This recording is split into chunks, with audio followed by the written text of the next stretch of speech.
ಈಗ ತಾಲೂಕು ಹಸಿರು ಸೇನೆ ಅಧ್ಯಕ್ಷರು ಏನ್ ಹೇಳ್ತಾರೆ ಅಂತ ಕೇಳೋಣ ಬನ್ನಿ. ಎಲ್ಲರಿಗೂ ನಮಸ್ಕಾರ. ಇವತ್ತು ಶಿರಾ ತಾಲೂಕು ಗೋಣಿಹಳ್ಳಿ ಗ್ರಾಮದಲ್ಲಿ ಏನು ರೈತರು ಬೆಳೆದಂತ ಬೆಳೆಗಳು ಹಾನಿಯಾಗಿದ್ದಾವೆ ಅಕಾಲಿಕ ಮಳೆಗೆ ಸಿಕ್ಕಿ.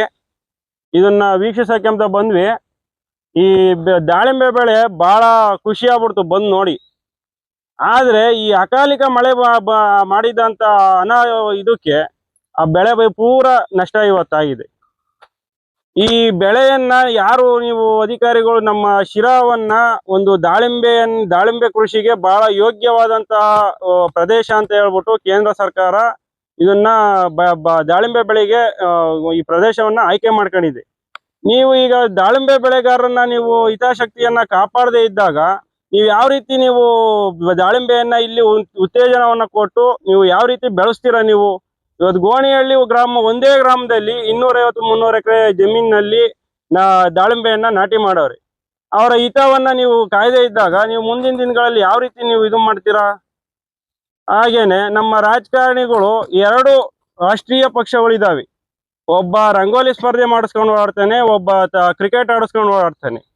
ನಿನ್ನೆ ನಡೆದಂತ ಕ್ರಿಕೆಟ್ ಸ್ಟೇಡಿಯಂ ಇದರಲ್ಲಿ ಬಂದು ಉದ್ಘಾಟನೆ ಮಾಡಿದಂತ ನಮ್ಮ ಶಾಸಕರು ಅಂತ ನಿಮಗೆ ನಾಚಿಕೆ ಮಾನ ಮರ್ಯಾದೆ ಏನಾದ್ರು ಇದ್ದಿದ್ರೆ ರೈತರು ಜಮೀನಿಗೆ ಬಂದು ಅಧಿಕಾರಿಗಳನ್ನ ಜೊತೆ ಕರ್ಕೊಂಬಂದು ಏನಾಗಿದೆ ಬೆಳೆ, ಈ ಬೆಳೆಗೆ ಏನು ನೀವು ಪರಿಶೀಲನೆ ಮಾಡಿದ್ರೆ ನೀವು ಉತ್ತಮರಾಗ್ತಿದ್ರಿ. ನೀವು ಇವತ್ತು ಶಾಸಕರು ನೀವು ಬೇಜವಾಬ್ದಾರಿತನವನ್ನ ತೋರಿಸಿದಿರ ರೈತರ ಮೇಲೆ. ನಿಮ್ಗೆ ಯಾವುದೇ ತರಹದ ಸಾಮಾಜಿಕ ಕಳಕಳಿ ಇಟ್ಕೊಂಡು ನೀವು ರಾಜಕೀಯವನ್ನ ಮಾಡ್ತಾ ಇಲ್ಲ. ನೀವು ಸಾರ್ವಜನಿಕರ ಸ್ಪಂದಿಸ್ತಾ ಇಲ್ಲ. ನೀವು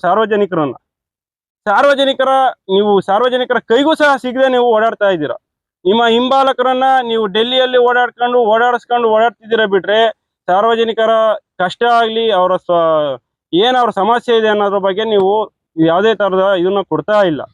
ಹಾಗಾಗಿ ಶಾಸಕರು ಈ ಕೂಡ್ಲೆನ ಗಮನ ಹರಿಸಿ, ರೈತರು ಕಷ್ಟ ಬಹಳ ಇದೆ. ಇವತ್ತು ರೈತರು 5 ಲಕ್ಷ ಸಾಲ ಮಾಡಿದೀನಿ ಅಂತ ಹೇಳ್ಕೊಂತಿದ್ದಾರೆ. ಅವ್ರಿಗೇನಾದ್ರು ಇದು ಬೆಳೆ ಬಂದಿದ್ರೆ ನಿಮ್ಮ ಹತ್ರಕ್ಕೆ ಯಾರು ಬರ್ತಾ ಇರ್ಲಿಲ್ಲ. ನೀವು ಬರ್ರಪ್ಪ ನಮ್ಮ ಸಮಸ್ಯೆ ಬಗೆಹರಿಸಿ ಅಂತಾನ. ಇವತ್ತು ಅಕಾಲಿಕ ಮಳೆ ಆಗಿದೆ, ನೀವು ನಿಮ್ಮನ್ನ ಆಯ್ಕೆ ಮಾಡಿರೋದು ಏನಕ್ಕೆ? ನೀವು ನಮ್ಮ ಕಷ್ಟವನ್ನ ಸ್ಪಂದಿಸ್ತೀರಾ ಅಂತ ಮಾಡಿದೀವಿ. ನೀವು ಕ್ರಿಕೆಟ್ಗೆ ಬಂದ್ಬಿಟ್ಟು ನೀವು ಕ್ರಿಕೆಟ್ ಸ್ಟೇಡಿಯಂ ನಲ್ಲಿ ನೀವು ಉದ್ಘಾಟನೆ ಮಾಡ್ಬಿಟ್ಟು ನೀವು ಹಂಗೆ ಹೋಗೋದಾದ್ರೆ ರೈತರು ನೀವು ಓಟ್ ಏನಕ್ಕೆ ಬೇಕು ನಿಮಗೆ? ರೈತರದು ನಿಮಗೆ ಆಲ್ರೆಡಿ ಮಂದಟ್ ಆಗ್ಬಿಟ್ಟಿದೆ. ನಿಮ್ಗೆ ರೈತರನ್ನ ಹೆಂಗ್ ಬೇಕಾದ್ರೂ ನಾವು ಕೊಂಡ್ಕೊಬಹುದು, ಓಟ್ ಹಾಕ್ಬೇಕಾರೆ ಅಂತ ಹೇಳ್ಬಿಟ್ಟು ನಿಮಗೆ ಮಂದಟ್ ಆಗ್ಬಿಟ್ಟಿದೆ. ಹಾಗಾಗಿ ರೈತರನ್ನ ನೀವು ಸ್ಪಂದಿಸ್ತಾ ಇಲ್ಲ, ನೀವು ಸಾರ್ವಜನಿಕರನ್ನ ಸ್ಪಂದಿಸ್ತಾ ಇಲ್ಲ. ಹೀಗಾಗಿ ಮುಂದಿನ ದಿನಗಳಲ್ಲಿ ಏನಾದ್ರೂ ಇದು ಏನು ಬೆಳೆ ಪರಿಹಾರ ತಾಲೂಕಲ್ಲಿ ಆಗಿದೆ ಬೆಳೆ ನಷ್ಟ, ಇದ್ರ ಬಗ್ಗೆ ವರದಿ ಕೊಟ್ಟು ಇವ್ರಿಗೆ ಸರಿಯಾದಂತಹ ನೀವು ಪರಿಹಾರವನ್ನ ಕೊಡದೆ ಹೋದ್ರೆ ಬಹಳ ದೊಡ್ಡ ಹೋರಾಟವನ್ನ ನಾವು ಮಾಡ್ಬೇಕಾಗುತ್ತೆ ಅಂತ ಹೇಳ್ಬಿಟ್ಟು ಎಚ್ಚರಿಸ್ತಾ ಇದ್ದೀವಿ. ಈಗ ತಾಲೂಕಾಡಳಿತ ಮತ್ತು ಜಿಲ್ಲಾಡಳಿತಕ್ಕೆ ಏನು ಕೇಳ್ಕೊತೀವಿ? ಈಗ ಏನು ತಾಲೂಕು ಮತ್ತೆ ಜಿಲ್ಲೆನಲ್ಲಿ ಏನು ಈ ಅಕಾಲಿಕ ಮಳೆಯಿಂದ ಬೆಳೆ ನಷ್ಟ ಆಗಿದೆ, ಅದಕ್ಕೆ ಸೂಕ್ತ ಪರಿಹಾರವನ್ನ ನೀವು ಯಾವುದೇ ಇದನ್ನ ಇಟ್ಕೊಂಡಲೇನೆ ರೈತರು ಫಲಾನುಭವಿಗಳು ಏನಿದ್ದಾರೆ ಅವ್ರಿಗೆ ತಲುಪೋ ರೀತಿನಲ್ಲಿ ಅವ್ರಿಗೆ ಪರಿಹಾರವನ್ನ ಕೊಡಿಸ್ಬೇಕು ಅಂತ ನಾವು ಕೇಳ್ಕೊಂತ ಇದೀವಿ. ನಿಮ್ಮ ಮುಂದಿನ ನಡೆ? ನಮ್ಮ ಮುಂದಿನ ನಡೆ ಇನ್ನೊಂದು 4 ದಿನ ಕಾಯ್ತೀವಿ. ಅಧಿಕಾರಿಗಳು ಯಾವ ರೀತಿ ಸ್ಪಂದಿಸ್ತಾರೆ ನಾವು ರೈತರ ಜೊತೆಲಿ ಅಂತ ನೋಡ್ಬಿಟ್ಟು ನಾವು ಒಂದು ದೊಡ್ಡ ಹೋರಾಟವನ್ನ ಶಿರಾದಲ್ಲಿ ತಾಲೂಕು ಕಚೇರಿ ಮುಂದೆ ಇಟ್ಕೊಳ್ಬೇಕಾಗುತ್ತೆ ಅನ್ನೋದು ನಮ್ಮ ಮುಂದಿನ ನಡೆ ಆಗಿರುತ್ತೆ.